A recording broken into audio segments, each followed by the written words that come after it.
So basically, for this question here, we have to obtain the x squared. So they want to find what is the coefficient of x squared in the expansion of 2 plus 3x minus x squared multiplied by 1 minus x over 2 to the power of 8.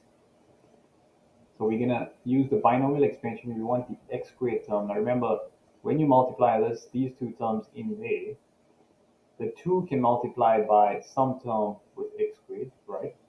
It'll give you an x squared term.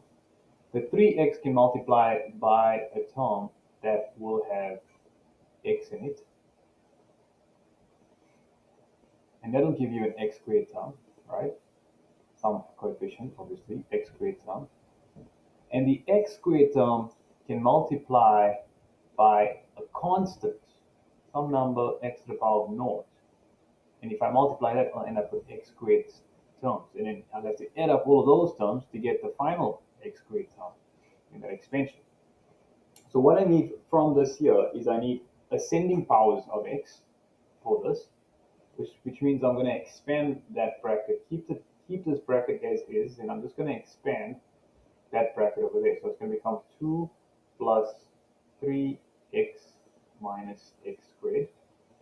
And then I expand that, getting me a constant term, power of 1 term, and a power of 2 term. So that when you multiply by those 3 terms, I can get those and then also simplify. But let's see if I need more than that. So this is going to be 8c0, 1c8, negative x over 2 to the power of naught. That's the constant term, which is 1, plus 8c1, 1 to the power of 7, negative x over 2 to the power of 1, plus 8c2, 1 to the power of 6, negative x over 2 to the power of 2. And then I can obviously plus that, and then it expands and continues in that fashion. So if I simplify this bracket now, this becomes 1 plus, and the next term is going to be 8, but it's going to be negative. 8 divided by 2 is 4, so negative 4x. You can see that simplifies that 8, that this is 8, and that divides by 2, going to 4 times, and then negative over here to the power of 1 is negative. The next one is 8c2, so you grab your calculator quickly. Let's go 8c2, which is 28. This is 28.